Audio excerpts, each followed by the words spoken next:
भगवते वासुदेवाय नमः। श्रीमद् भागवत महापुराण प्रथम स्कंद अध्याय 5 भगवान के यश कीर्तन की महिमा और देवर्षि नारद जी का पूर्व चरित्र। इससे पहले चौथे अध्याय में हमने देखा कि वेद, पुराण, उपनिषद और महाभारत जैसे महाकाव्य की रचना करने के उपरांत भी महर्षि वेदव्यास जी का मन अशांत था। उसमें कहीं न कहीं अपूर्णता का भाव था। एक बार वह सरयू नदी के किनारे इसी पर चिंतन कर रहे थे, तभी वहां पर देवर्षि नारद जी का आना हुआ। आइए अब आगे देखते हैं। सूत जी कहते हैं, तदनंतर सुखपूर्वक बैठे हुए वीणा पाणी परम यशस्वी देवर्षि नारद ने मुस्कुराकर अपने पास ही बैठे ब्रह्मर्षि वेदव्यास जी से कहा। नारद जी ने प्रश्न किया, महाभाग व्यास जी, आपके शरीर एवं मन दोनों ही अपने कर्म एवं चिंतन से संतुष्ट है ना? अवश्य ही आपकी जिज्ञासा तो भली भांति पूर्ण हो गई है, क्योंकि आपने जो ये महाभारत की रचना की है वह बड़ी ही अद्भुत है। वह धर्म आदि सभी पुरुषार्थों से परिपूर्ण है। सनातन ब्रह्म तत्व को भी आपने खूब विचारा है और जान भी लिया है।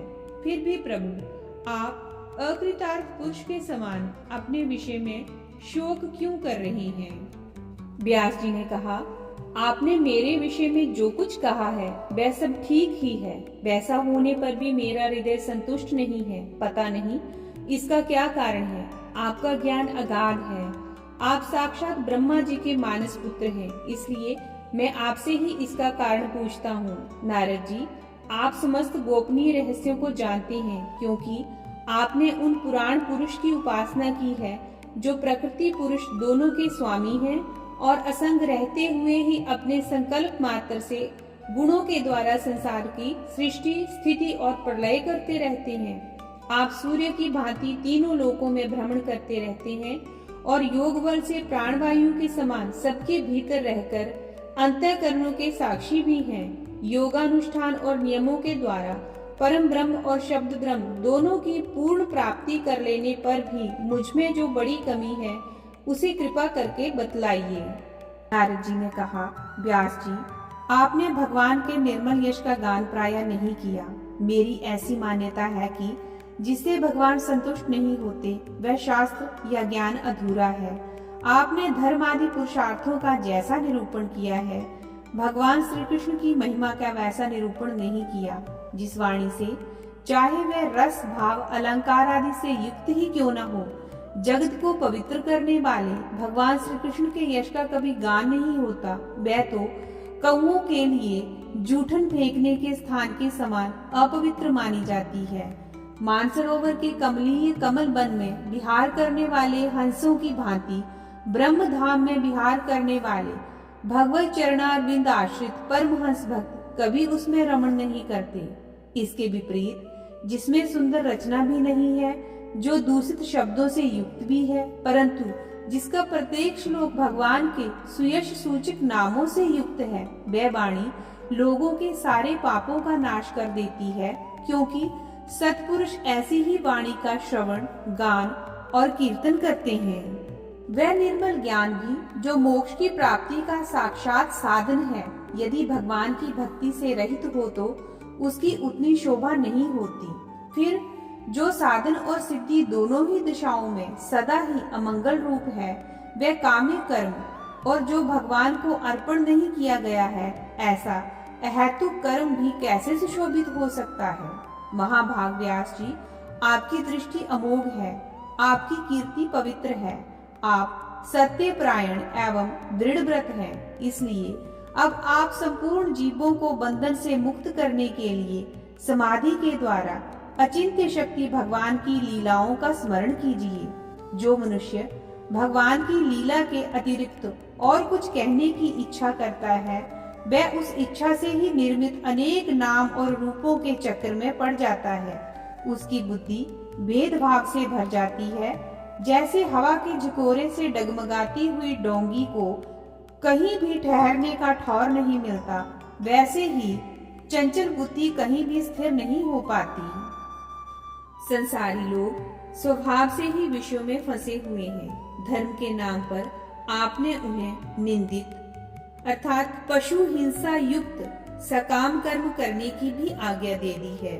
ये बहुत ही उल्टी बात हुई, क्योंकि मूर्ख लोग आपके वचनों से पूर्वोक्त निंदित कर्म को ही धर्म मानकर यही मुख्य धर्म है ऐसा निश्चय करके उसका निषेध करने वाले वचनों को ठीक नहीं मानते। भगवान अनंत हैं।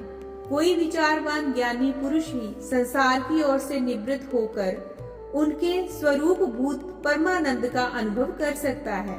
अतः जो लोग परमार्थिक बुद्धि से रहित हैं और गुणों के द्वारा नचाए जा रहे हैं, उनके कल्याण के लिए ही आप भगवान की लीलाओं का सर्वसाधारण के हित की दृष्टि से वर्णन कीजिए। जो मनुष्य अपने धर्म का परित्याग करके भगवान के चरण कमलों का भजन सेवन करता है, भजन परिपक्व हो जाने पर तो बात ही क्या, यदि इससे पूर्व ही उसका भजन छूट जाए तो क्या कहीं भी उसका कोई अमंगल हो सकता है।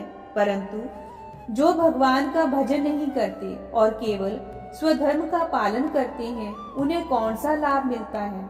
बुद्धिमान मनुष्यों को चाहिए कि वे उसी वस्तु की प्राप्ति के लिए प्रयत्न करें जो तिनके से लेकर ब्रह्म पर्यंत समस्त ऊंची नीची योनियों में कर्मों के फल स्वरूप आने जाने पर भी स्वयं प्राप्त नहीं होती। संसार के विषय सुख तो जैसे बिना चेष्टा के दुख मिलते हैं, वैसे ही कर्म के फल रूप में अचिंत्य गति समय के फेर से सबको सर्वत्र स्वभाव से ही मिल जाते हैं।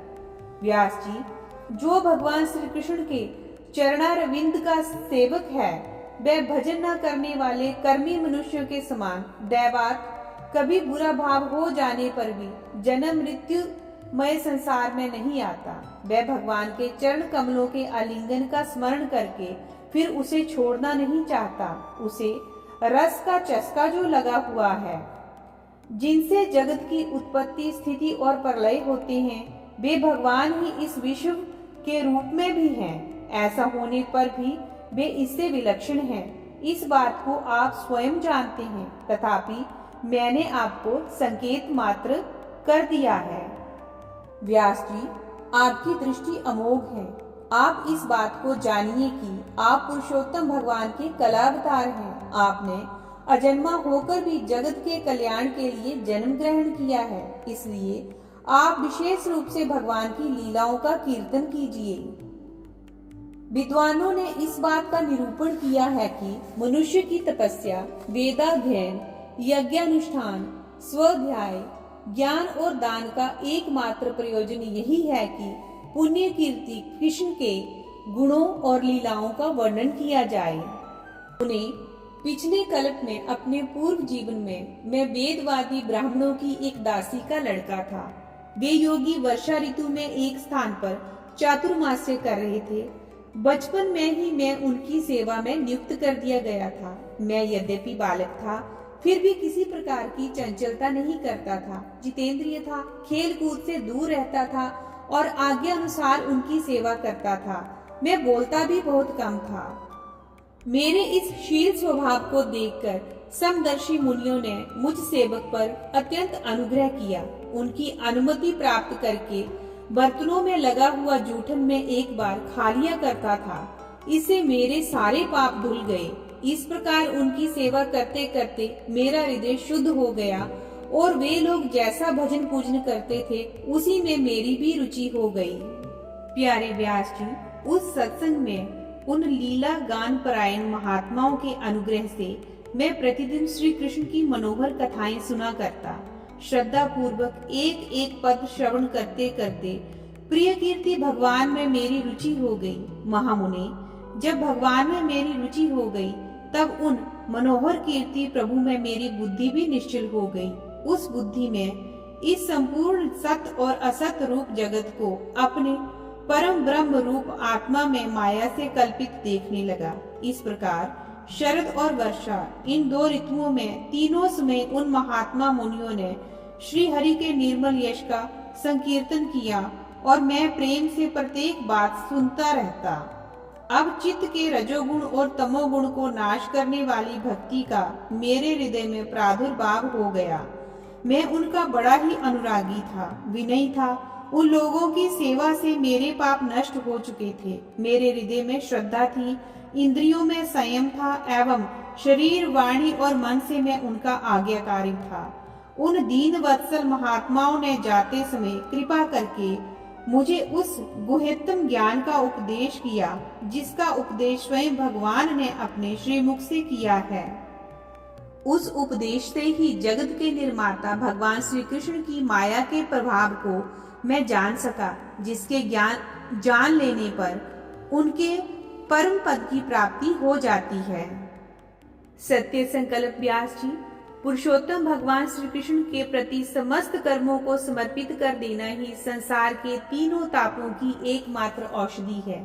ये बात मैंने आपको बतला दी। प्राणियों को जिस पदार्थ के सेवन से जो रोग हो जाता है, वही पदार्थ चिकित्सा विधि के अनुसार प्रयोग करने पर क्या उस रोग को दूर नहीं करता?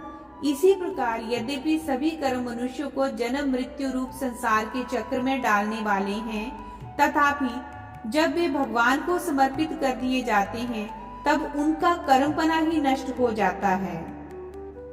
इस लोक में जो शस्त्र विहित कर्म भगवान की प्रसन्नता के लिए किए जाते हैं, उन्हीं से पराभक्ति युक्त ज्ञान की प्राप्ति होती है।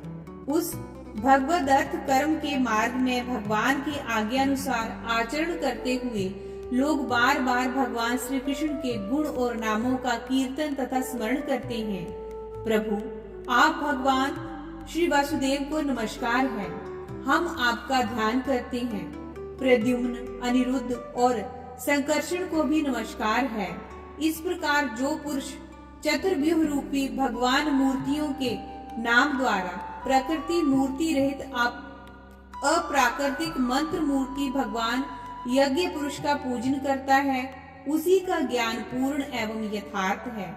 ब्राह्मण, जब मैंने भगवान की आज्ञा का इस प्रकार पालन किया, तब इस बात को जानकर भगवान श्री कृष्ण ने मुझे आत्मज्ञान, ऐश्वर्य और अपनी भाव रूपा प्रेमा भक्ति का दान किया। व्यास जी, आपका ज्ञान पूर्ण है। आप भगवान की ही कीर्ति का, उनकी प्रेममयी लीला का वर्णन कीजिए। उसी से बड़े बड़े ज्ञानियों की भी जिज्ञासा पूर्ण होती है। जो लोग दुखों के द्वारा बार बार रौंदे जा रहे हैं, उनके दुख की शांति इसी से ही हो सकती है, और कोई उपाय नहीं है। अगले अध्याय में हम देखेंगे नारद जी के चरित्र का शेष भाग। हरे कृष्णा।